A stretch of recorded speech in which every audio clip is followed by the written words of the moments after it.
Look at somebody and say, it's time.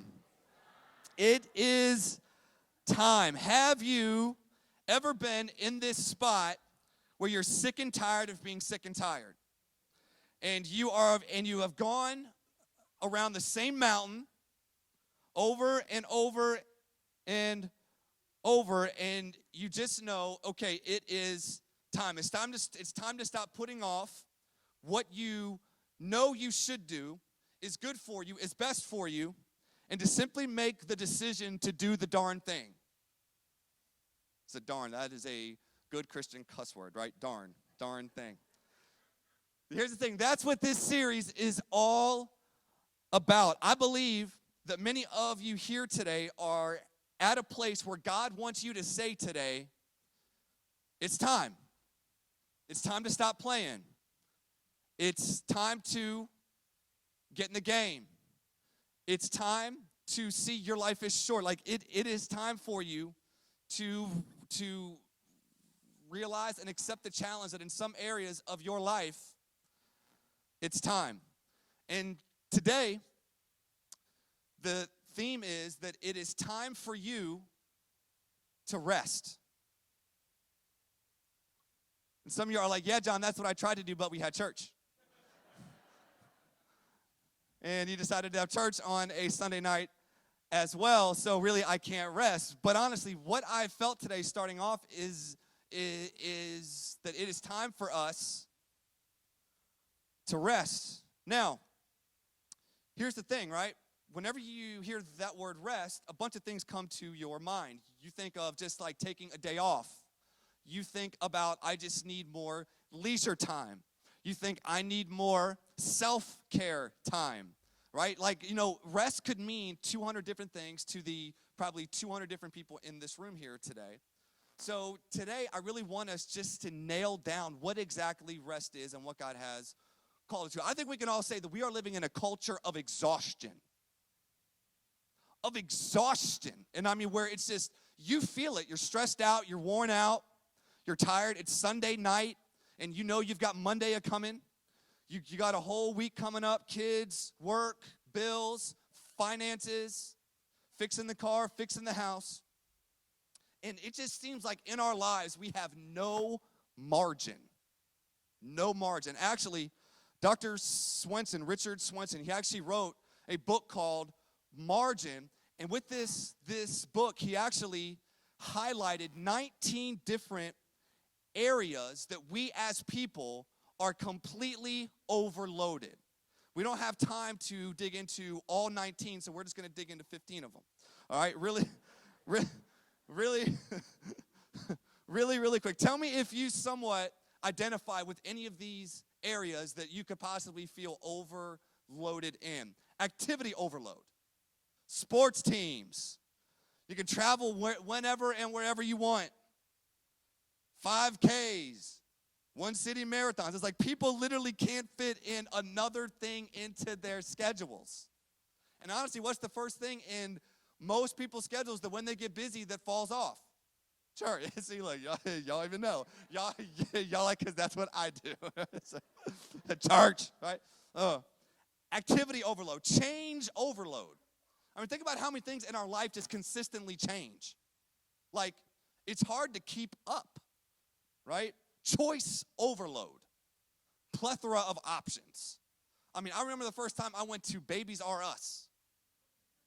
We had a brand new board, or we were in that whole, you just go and you take the scanner and you just start scanning stuff.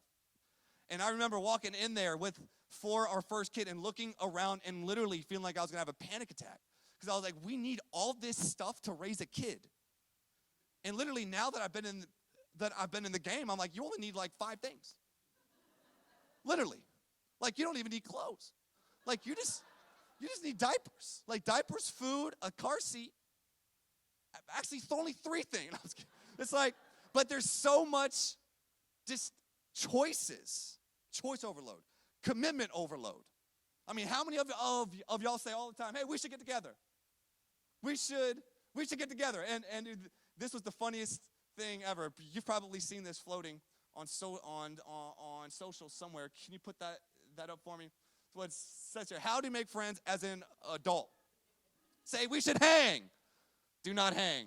Say we should hang six months later. Cancel. Reschedule.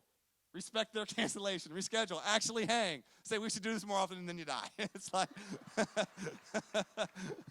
you know what I'm saying? It's just like, we just got so much going on. It's just like we are so overly committed. Commitment overload, debt overload, expectation overload, hurry overload, information overload. You know what they say stats is that in one day's newspaper of the New York Times contains as much information as a person living in the 17th century would have encountered in their lifetime. Information overload that it's consistently barraging us. Fatigue overload, media overload, noise overload. Are you getting overloaded by me mentioning these overloads? And it just can seem like rest is some sort of like pipe dream. It's like, maybe, possibly. And I know you know what I'm talking about. I know you know because I see some of y'all's faces. And trust me, I know what you're talking about. I know some of y'all think that pastors only work on Sundays. Trust me, I've talked to plenty of people just about, man, you must have it. I'm like, getting my shoes for one day. One day, right? Here's the thing. I'm not trying to gain sympathy points here, but at the same time, being a pastor is a pretty fatal profession. Stats are not kind. We just give you a couple here. First off, 80% of pastors will not be in ministry 10 years after they start. And only a fraction make it a lifelong career. And by God's grace, I'm on year 14. Think about it this way. 90% of pastors work between 55 to 75 hours per week. 90% feel worn out every single week. 100% of evangelical pastors have had a colleague who left the ministry because of burnout, church conflict, or moral failure. 91% have experienced some form of burnout in their personal lives. It can just be a job that just never stops because it literally never ends. People's needs are never fully met. There's a city in here where there's over 200,000 people. Many of them don't know Christ. And it's just easy just to get caught in just this cycle of just, you got to keep going. You got to keep going. And really, in the pastoral world, this really hit hard in 2019 because of two very well-accomplished, well-known pastors, one of them being Jared Wilson. They're going to put him up on the screen behind me. 30 years old. He battled anxiety, depression, mental health personally, and he actually created a ministry called Anthem of Hope that was created to help those fighting mental health battles. And on September 9th, 2019, it was a typical normal day. After performing actually a funeral that day for a woman in his church who committed suicide and helping out with his son's baseball team at 6:30 p.m., had killed himself that day at 11:45. Also, story, Andrew Stolkine. This is here, you can see him here. He took over for his father at 29 years old. A 2,000-person church, mega church, very large church. And right as he stepped in, he felt the pressure of what it is like to lead something with a lot of responsibility. He battled panic attacks, breakdowns. He took a 4-month sabbatical. The elder board told him, look, man, you got to take some time off and chill. He came back, actually preached a sermon on depression and dealing with depression, and later that week killed himself. And the point is here is that this affects everybody. So if this is affecting heavily people that are called to teach and preach this stuff, and that aren't just called to teach and preach it, but actually live it, how much more is it affecting all of us? And so here's the thing, I don't care who you are, what you do, you feel in this culture a pressure of overload, exhaustion, and pressure. And the thing is this, right? I can get up here and cast vision. I can get up here and preach passionately. I can get up here and say we're going to reach our city. I can say we're called to be for our city. But if you are exhausted and stressed out beyond anything, all I'm giving you is some other burden. All I'm giving you is just another thing. And you're just like, oh my God, yeah, for a city. I can't even be, can I be for my wife or for my home? Or, and it's like, honestly, if we don't catch this concept of rest and what rest is, we will have a cycle in this church of burnout. We'll have a cycle in this church of people getting involved in stuff that they shouldn't be. And so really the call here, the challenge here is this, guys, it's time to figure out what rest is and do it. The God of the Bible is a God of rest. I mean, you can see this from the very act of creation. For 6 days he worked, and 1 day he took off. Now, I preach some sermons being decent in some of the areas I preach in, and there's some I preach, and I'm like, I'm a complete hypocrite. And this is one of those areas. Because, huh? Oh, yeah. Thank you. I don't I'm a hypocrite. Thank you. Like, hey, amen. No, I'm just kidding. But no, it's just like this is something that I can just like. Trust me, my wife will tell you this is something that I really, really struggle with. And I would say about 2 weeks ago, I had a bad week, right? So here's right, January, I felt good, and I was kind of, and really one of the big goals in January was to kind of start taking more time off and being more intentional and blocking time off. And, but I was feeling good, so I would kind of Friday, my typical day off, I'd kind of get some stuff in set, and it was like, like the second or third week in February, a couple things happened. The family got sick. Somebody within our church had their 30-year-old son pass and asked me to come and meet with the family, do the funeral. And here's the thing, right? There was just a couple things in that week that were not normal, right? But the thing was, in the previous weeks, I had broken the law. I had broken the Sabbath. I had said, you know what? I'm feeling good.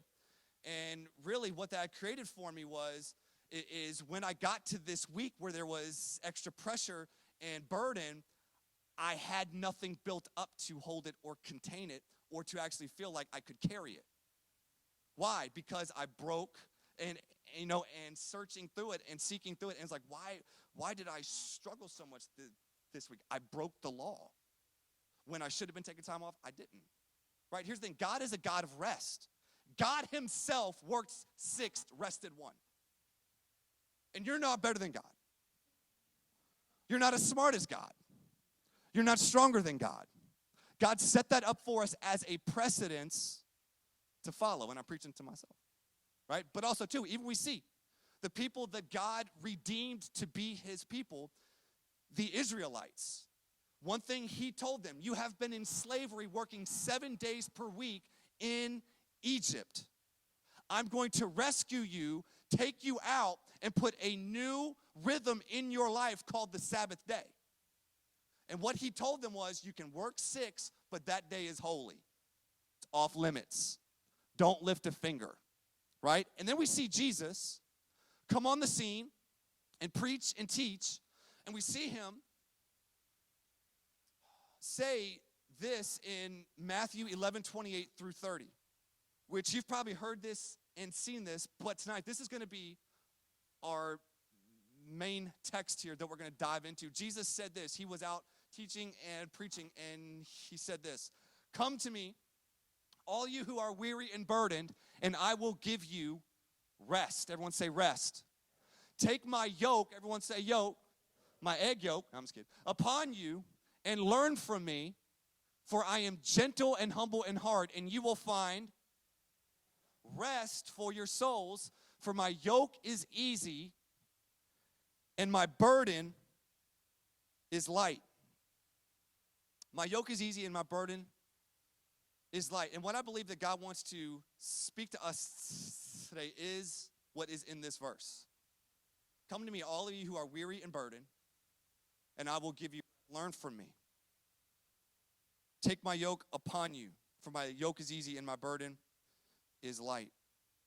Now, let's just be honest, because it almost seems like when Jesus says this is almost hypocritical. Because I think whenever we think of the word rest, we think easy, we think comfortable, we think not very busy, and we think shirking responsibility. Like, when we think of rest, we think of like on a beach, and I'm going to slaughter this word. Y'all know what word it is. Daiquiri. Sipping a strawberry daiquiri on the beach, living a life of retirement. That is what many of us, whenever we think of rest, that is what we think of. Or we'll be like, oh, rest is not have responsibility, rest is and really what you're thinking of isn't actually rest, it's actually relaxing. Which there is a difference between relaxing and true rest that God calls us to. And we're going to actually dive into that. But here's the thing, Jesus says, come to me and I will give you rest. But look at Jesus' life. Nothing about Jesus' life was easy. Jesus is our example, okay? As Christians, our example is Jesus, right? So when we look at Jesus' life, he wasn't just a sacrifice for us on the cross. Jesus was also an example for us. He wasn't just a substitute, he was an example. So here's the thing, whenever we see Jesus' life, we have to say, what was it about his life? And when Jesus says rest, what did Jesus actually say by that? Here's the thing, there was nothing about Jesus' life that was easy.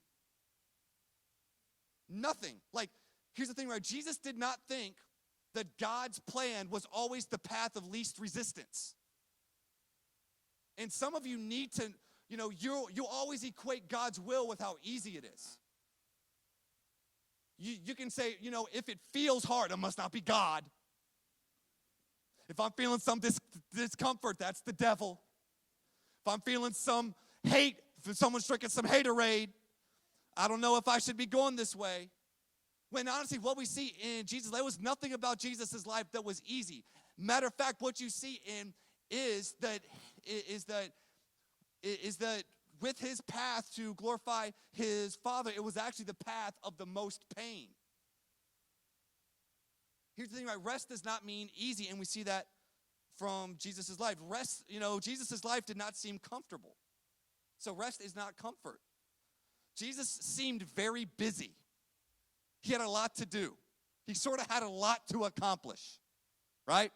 Here's the thing, right? Rest does not mean your life won't be busy, right? Rest, here's the thing, Jesus had a lot of responsibility. Just rest does not mean you won't have responsibility.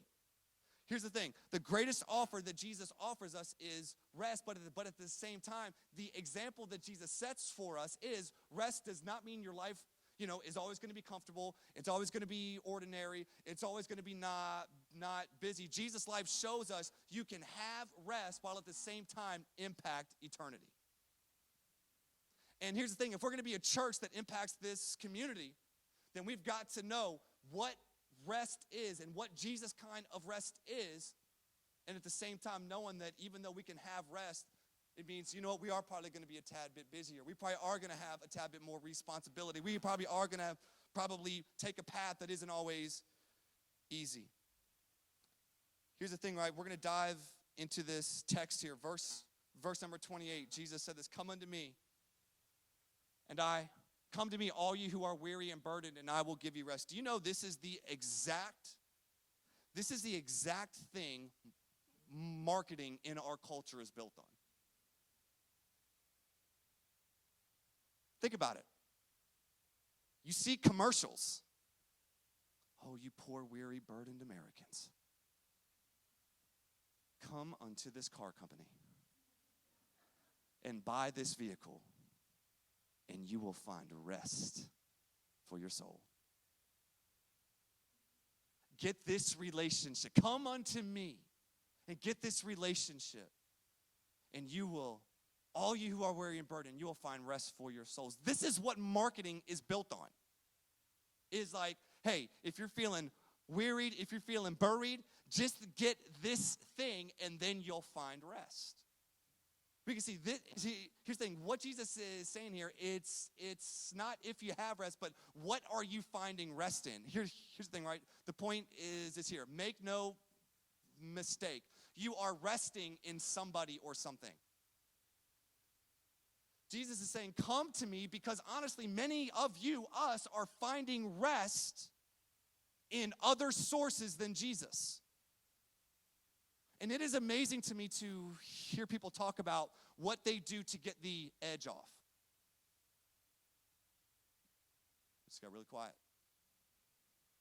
Because honestly, we can develop unhealthy patterns that develop into soul-controlling, life-altering addictions by going to things that we say will lift the burden off, but actually are becoming a way for us to get the edge off. If that makes sense. It's not if you are finding rest, but here's the thing. You are finding rest in somebody or something. And what Jesus is challenging here, he is saying, what does your soul find comfort, healing, satisfaction, and ultimately rest in? Because this is what our culture is trying to get you to do. You're wearied, you're burdened, come on to me. Here's the thing, right? Money says this to you. Come unto me and I'll give you rest. Relationships, come unto me and I'll give you rest. Power, come unto me and I'll give you rest. Education, come unto me and I'll give you rest. Retirement, come unto me and I'll give you rest.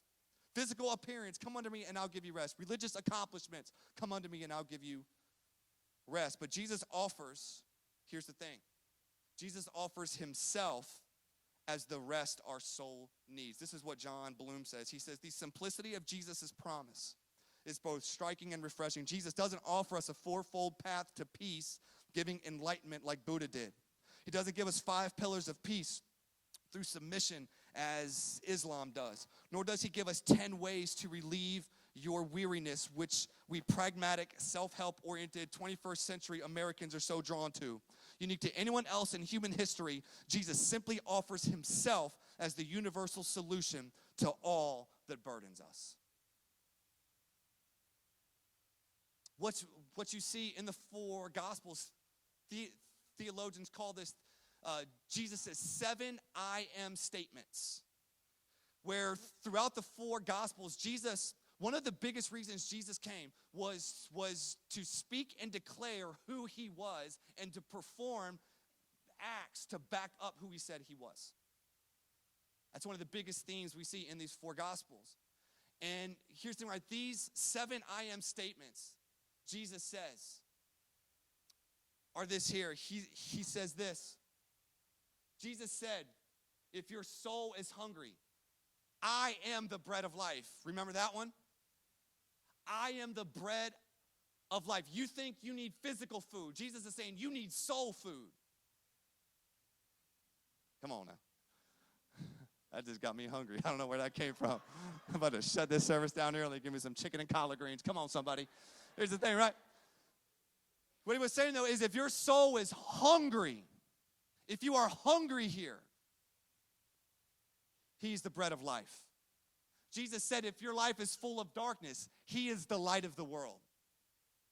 If your soul feels dark, he is the light of the world. Jesus said if you need access to God, Jesus said, I am the door.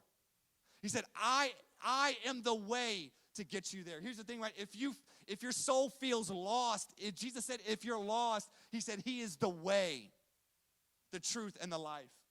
Jesus said if life has drained you, he is the true vine where you can draw nutrients from. Jesus said if your soul is dry, he is the living water. Jesus said if your life is full of death, he is the resurrection and life. Here's the thing, Jesus was saying this, whatever your soul feels or needs, I am the solution. And that is the first thing here. You have to know rest is not in a day off. Rest is not in a better retirement package. Rest is a person. And his name is Jesus. That's why he says this, come unto me, not come into a plan. Come into me, those who are weary and burdened, and I will give you rest. And here is the challenge here is it gets down to the very core of our souls and beings of saying, what is your source of ultimate rest? And this is why so many people don't follow Jesus. Because a lot of people like to deal with just the external. But Jesus did not come just to deal with the external. Jesus came to get straight at where the root issue is, and that's the heart. And that is the heart. Jesus says, I am the way. Rest is not a day off. Rest is a person. Here's the thing, right? Jesus is a bad add-on.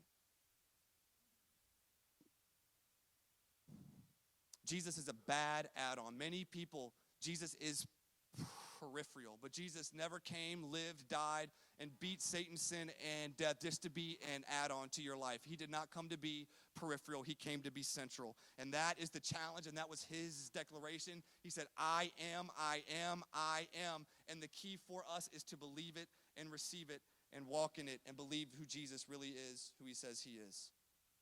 See, some of you today, you can't find rest because you think it's just a more balanced life. You think it's just more of a life of ease and comfort. You just think it's just, I need more time off, which that might be practically and technically true. But at the same time, true rest is found in a person. It's found in a person. Verse 29, though, Jesus takes it a tad bit further.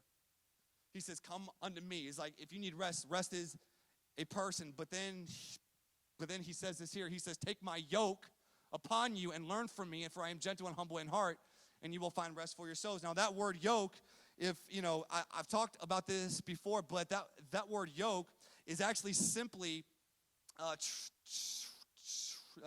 translated teaching or a way of life.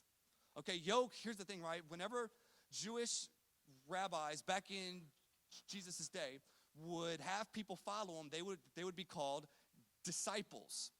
And what these rabbis would say to these disciples, to those people following them, they would say, take my yoke, take my teaching upon you and learn to live in the yoke, in the way of life that I'm going to actually teach you. Now, here's the thing. This word yoke was actually a borrowed term from the farming world in that day. Okay, look, here we go. This is what a yoke is, right? It's actually something, it was a farming tool.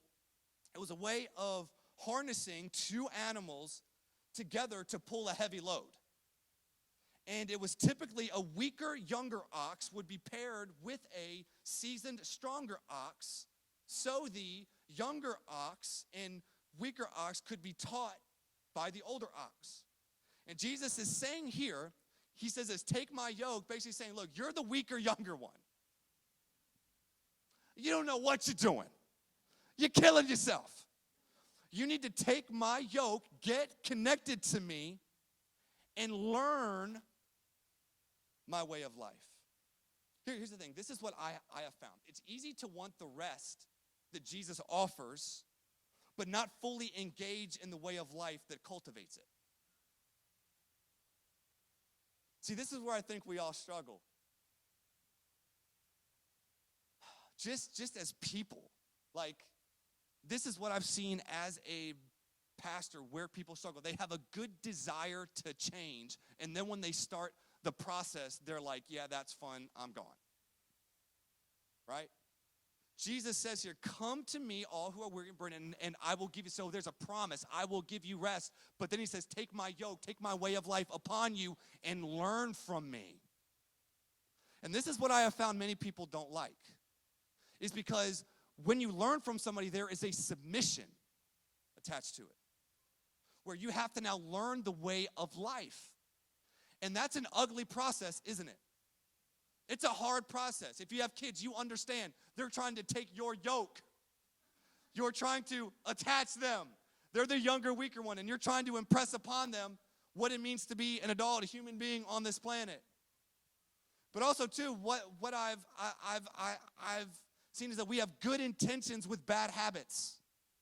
But honestly, it takes learning from somebody, like it takes an example to truly know what it exactly means, right? Think about it this way, right? Where my boy Will at? Come up here, Will. Come on, man, come up. Come up here and light here. This is my boy Will Powell. Give it up for Will. What's up, boss? Good to see you, man.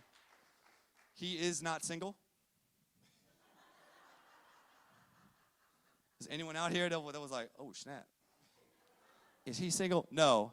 His fiance is right over there. Alexis, stand up, and she will cut you. Okay, so don't be trying to go and talk to Will, all right? I'm just saying. Anyway, the Will, right? Now, a lot of us would look at Will, and I mean, and just be like, yo, like, I want to look like that. I mean, honestly, me, I'm just like, yo, I would love to look like that. And I mean, it's just like, man, like, you know what I'm saying? Like, like you did what, like 45 pull-ups the other day? 38, okay. Well, okay. Yeah, okay. I'm prophesying over you. Anyway, though, many of us would say we have the desire to look like this. Right? And really what Will could say is like, all right, you want this? Come unto me, all who are overweight and need, and I will give you health. Right? And yeah, that's amazing. Yeah, Will, woohoo! Let's go, baby. I'm ready, man. I'm ready. Let's do this thing. And then Will would say, okay, come and learn from me. Take my yoke upon you. Take my way of life. Take my diet. Take the way that I eat, what I do eat, don't eat. Take my workout schedule. Learn from me. And you're like, yeah. Let's do this, Will. I want to have health. I want to have health. And, you'd be like, Will's a great guy. He's so nice and kind, weary and burdened. Oh, we're like, soul companions, He's such a nice guy. He's gentle and humble in heart. That's what it says Jesus is, right? But then Will starts to train you. Will starts to actually train you and tell you, yeah, you can't eat that anymore. Yeah, that Krispy Kreme donut, that red light from the pit of hell that comes on when you're driving home, that says those are hot now, you've got to drive past it. You can't eat that no more. And then you go to the gym where Will's at, and he starts to put you in a training process. And by the third set of push-ups, you hate Will. You hate him. And your body feels like death. And your body is revolting. And it's saying, what the heck is going on? This is the time I have Krispy Kremes. Why am I being worked out? And your body almost revolts. Why? Because you're learning a new way of life. You're trying to obtain health. And really what I find is there are so many Christ followers that love the promise of rest that Jesus gives. But when it gets into this learn from me, take my yoke upon you, and they start to feel the uncomfortableness of having to forgive people. When it comes to not to put your finances at the forefront and actually be a generous giver. When it comes to hey, don't worry about your life. Stop stressing. God holds the world in his hands. Why are you stressing about that? When it comes to all of these practical life things of learning from him, and our bodies start to revolt, then we can get into this whole, Jesus, you're a great guy. I really enjoy your promise of rest. But then you can think the promise is voided. It just wasn't for me. When really you didn't even give it, some of you don't have rest because you're so inconsistent. And you think you can circumvent the process of learning and following Jesus. And you think because you're struggling, and you think because you've got crazy thoughts, and you think because I've messed up so many times that you think that, well, you just can't have rest. No, but it's just what that is that you are in the process of learning to be like Jesus. And I'm telling you, I just feel that there are some people here today, you got to know, don't quit. That revolt that your body's feeling is you simply being in training. It's simply you being in training. And here's the thing, we've talked about this, the difference between training to be like Jesus and trying to be like Jesus. And there's a big difference. Some of y'all are trying so hard, like just willpower. No, I'm not going to get drunk tonight. I'm not going to get drunk tonight. Hey, what's up, girl? You want to go to the club? Yes. And you're like, why? Why? And then like, I hate myself. Oh, man, I got to get saved again. I got to say yes again. I say yes again.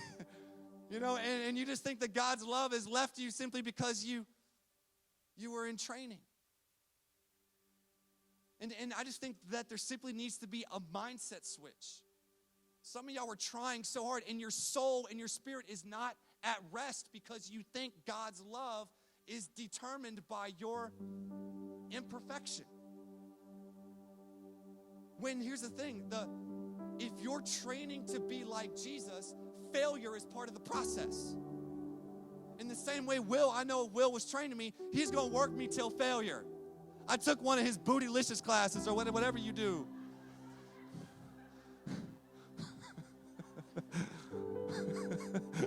I remember these. That's all I remember. We did those for like 30 minutes. And I walked out of there like, oh my God, Kristen's going to like my butt tonight.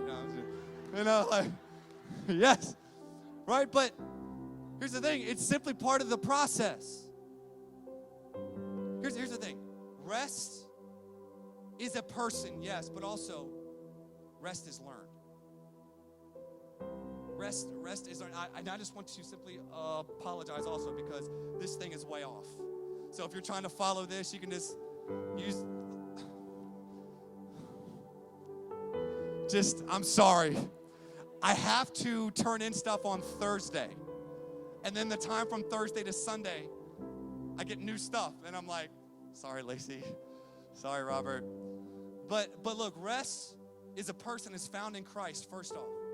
But rest, some of y'all aren't at rest in your soul because you've got to understand it's learned. Jesus has learned from me. And some of you tonight, you need to make the commitment to not just be intrigued by the offer of rest that Jesus gives, but like commit to enter in the way of life that he asked you to go into. Like it's crazy. Whenever we asked, I'm not gonna go there. Will, love you, man. All right, bro. I'll present you, man. You can have a seat. If you do need training, Will does offer training. Just a heads up, okay? Here's the thing, though. Thirdly, really, really quick. The final verse says this here. It says, "For my yoke is easy and my burden